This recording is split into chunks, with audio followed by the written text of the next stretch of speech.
Esse vídeo que eu quero te mostrar aqui está dando o que falar nas redes sociais aqui. É polêmico. Fica no vídeo até o final. Olha só, ele é pastor, ele é cantor. Você conhece ele? Pois é, o nome dele é Lucas, pastor, cantor e bem conhecido. Amigos, ele participou de um podcast e ele comenta algo, ele afirma que o que ele falou gera polêmica. Por que gera polêmica? Não sai porque eu vou te mostrar aqui agora o vídeo que ele falou. Olha só, ele diz que acredita em signos. Cristão deve acreditar em signos? Deve seguir por esse caminho?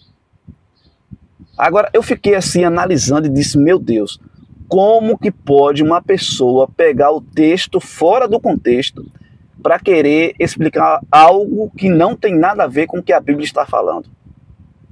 Eu vou soltar o vídeo aqui para que você possa acompanhar junto comigo aí. E comenta aqui o que você achou ou o que vai achar do que ele falou. Eu, particularmente, nada contra a pessoa, e sim contra a mensagem que ele pregou. Tá bom? Eu acho que o título de pastor é algo muito além e acredito que ele não deveria estar fazendo ou afirmando dessa forma. Mas quem tem boca fala o que quer, né? Mas à luz da Bíblia, nós vamos mostrar qual o verdadeiro significado do que ele falou aí. Porque ele pega o texto, distorce tudo, simplesmente para seguir aquilo ali. Uma coisa que ele gosta, uma coisa que ele acredita. Então pega a Bíblia para usar, para dizer assim, não, a Bíblia diz isso. Mentira. A Bíblia não diz da forma como ele falou. Vou soltar o vídeo aqui, acompanha comigo aí, ó. Acredita em signo, pastor? Vou falar a resposta clara e depois eu explico. Pode ser? Pode. Acredito. Certo, por quê? Aí você vai me falar assim, pô, pastor, que negócio que é esse? Primeiro, porque é um fato. Né? Primeiro que é um fato. Você pega os perfis pelo seu período de nascimento. É batata. Concordo. É um fato. Ok. Agora, é claro, Satanás sempre tentou demonizar aquilo que sempre foi santo. Né? E uma vez Deus foi falar sobre o futuro de Abraão. E quando Deus foi falar sobre o futuro de Abraão, mandou ele olhar para onde? Para as estrelas. Quando Jesus foi dar um sinal para 3 magos sobre seu nascimento, onde é que eles leram essa informação? A estrela. Nas estrelas. Agora, o que o diabo fez com isso, né, as demonizações, ou talvez nem o diabo, talvez os humanos tentaram mistificar isso, aí é uma outra coisa que eu não entendo. Mas eu, de fato, é inegável. Não sei quando você nasceu, quando vocês nasceram, mas se você lê alguma coisa sobre essa tal do seu signo, cara, não tem como negar. Sim, sim. É característico. Como é que a gente vai falar que não é verdade? É igual como uma pessoa como é que é? Sanguínea. Isso, aí é temperamento. Não tem como a gente... É como o temperamento, né? Se você for descrever o temperamento. É como se fosse isso, né? A diferença é que como surgiu no meio disso essa coisa do zodíaco, essa coisa, aí os crentes têm um problema com isso, né? Não é que eu vou lá comprar revistinha de... Não é isso, mas... O que estava escrito hoje lá quando a gente saiu? Né? Rapaz, é muita polêmica, né? Mas se os caras querem me colocar você viu como é que é? Mas logo no finalzinho, hein, pastor? Hoje, meu irmão, tava de boa até agora, né? Me serviu café, jogou um veneninho, ó. Você viu no finalzinho, hein? Olha só, o texto que ele citou está aqui em Gênesis, capítulo 15. Deixa eu só abrir aqui rapidinho. Gênesis, capítulo 15, e o versículo é o 5. Então conduziu até fora e disse, olha para os céus e conta as estrelas, se é que podes. E lhe disse, será assim a tua posteridade. Amigos, o texto está totalmente fora do contexto. A forma como ele fala sobre citar Gênesis 15, versículo 5, simplesmente para defender a sua ideia, a sua crença, aquilo que ele crê. Quando Deus diz, olha, sai para fora e conta as estrelas, Deus está falando de descendências.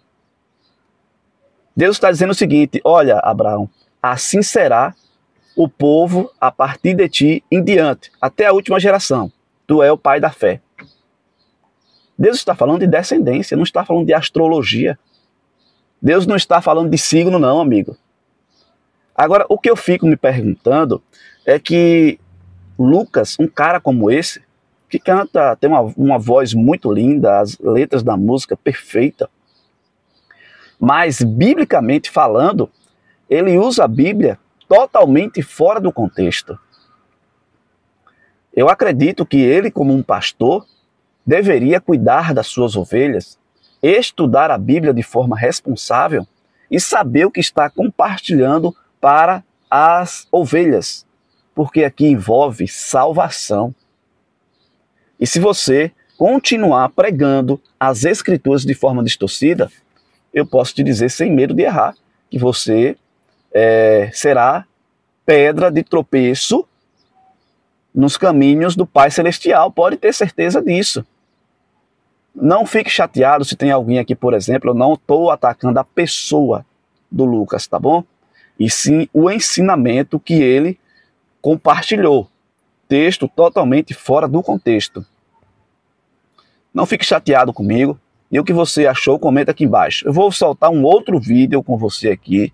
E eu quero que você fique até o final para você chegar a uma compreensão melhor do que a Bíblia diz sobre o assunto. Tá bom? E o outro texto que ele citou, e eu finalizo aqui, está em Mateus capítulo 2. Mateus capítulo 2, quando fala das visitas dos magos. Olha só, versículo 2 diz o seguinte: e perguntavam, onde está o recém-nascido rei dos judeus? Porque vimos a sua estrela no Oriente e viemos para adorá-lo.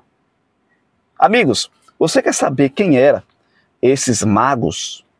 Os magos, eles... Olha só, eu vou ler para você aqui, eu fiz até essa anotaçãozinha aqui, que é bem interessante você ficar por dentro.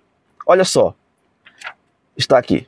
Diz, ó, entretanto, esses magos não eram magos no sentido como hoje se entende essa palavra. Eles eram nobres de nascimento, educados, ricos, influentes, eram filósofos em toda a sabedoria do Antigo Oriente. Os sábios que foram em busca do Cristo recém-nascido não eram idólatras, eram homens retos e íntegros. Eu finalizo aqui, ó, lendo o último texto aqui, para que você entenda bem sobre a questão dos magos, a qual ele citou aqui. Texto fora do contexto que ele falou. Eles estudavam as escrituras hebraicas e ali encontraram uma clara exposição da verdade. Em particular, as profecias messiânicas do Antigo Testamento chamaram sua atenção e entre elas as palavras de Balaão, uma estrela procederá de Jacó. Está em Números capítulo 24 e o versículo 17. E provável que também conhecessem e entendessem a profecia de Daniel 9:25 e o versículo 26 e chegaram à conclusão de que a vinda do Messias estava próximo. Eu vou mostrar esse outro vídeo para você ficar aí até o final e entender melhor, tá bom? Então veja que existe uma grande distorção da palavra de Deus. A Bíblia não apoia o que ele falou sobre a questão de signos. Lucas, eu quero te dizer, amigo, que você distorceu todo o texto. Distorceu todo o texto da Bíblia, tá bom? E que Deus nos perdoe e nos ajude em sabedoria e estude mais a Bíblia para que você possa entender o texto dentro do contexto, tá bom? Olha só esse outro vídeo aí. Na Bíblia, qualquer prática de tentar prever o futuro por meio dos astros, incluindo, obviamente, as estrelas, é totalmente condenada nas Escrituras. Eu vou mostrar para você alguns textos que mostram, sim, a atuação dos astros em aspectos naturais.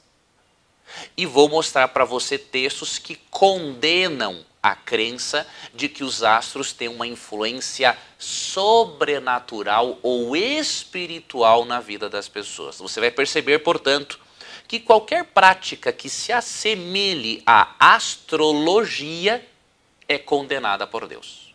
Vamos ver alguns textos que mostram a atuação natural dos astros na natureza e que isso nada tem a ver com sobrenaturalidade ou previsões proféticas.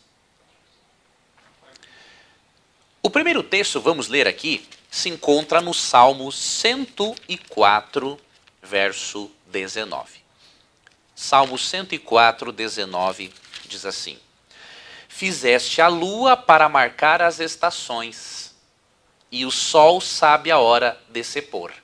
Veja, uma atuação natural da lua e do sol no nosso planeta. Outro texto interessante é Jeremias 8, verso 7, que diz assim: Até a cegonha que voa pelos céus sabe a época de migrar. Assim como a rolinha, a andorinha e o grou, todos voltam no tempo certo a cada ano. Então veja, eu queria ler para você uma citação do comentário bíblico adventista para você perceber essa atuação natural dos astros na natureza, obviamente.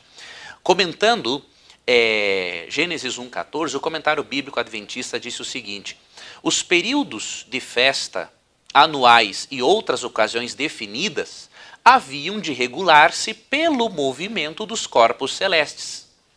Esses corpos têm uma determinada influência periódica sobre a agricultura, a navegação e outras ocupações humanas, tanto como sobre o curso da vida animal, vegetal, como, por exemplo, o tempo de procriação dos animais e a migração das aves.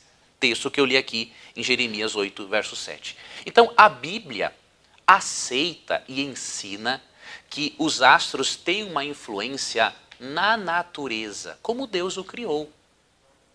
Agora, essa influência não tem nada a ver com influências espirituais.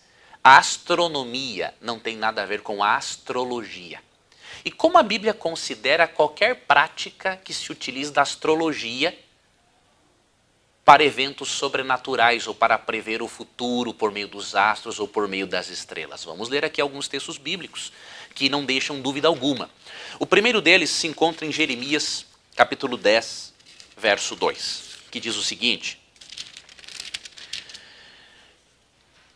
Assim diz o Senhor, não se comportem como as outras nações, que tentam ler o futuro nas estrelas. Não tenham medo de suas previsões, ainda que elas encham outras nações de terror. É muito claro.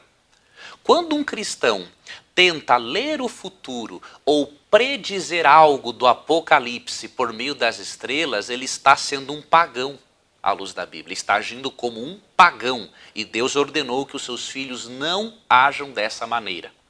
Outro texto que nós vamos aqui repartir com você está em Isaías capítulo 47, versos 13 e 14. Diz o seguinte: Você está cansada de tantos conselhos. Onde estão seus astrólogos, que observam as estrelas e fazem previsões todos os meses? Que se levantem e salvem do que o futuro lhe reserva. Mas eles são como palha que queima no fogo, não podem salvar a si mesmos das chamas. Você não receberá deles ajuda alguma, a fogueira deles não aquece ninguém. Aqui Deus está reclamando, falando para a Babilônia, porque ela confiava nos astrólogos, ao invés de confiar em Deus. Eles usavam as estrelas, os astros, para predizerem o futuro ou acontecimentos da vida humana. Um cristão que está fazendo isso está agindo como um pagão.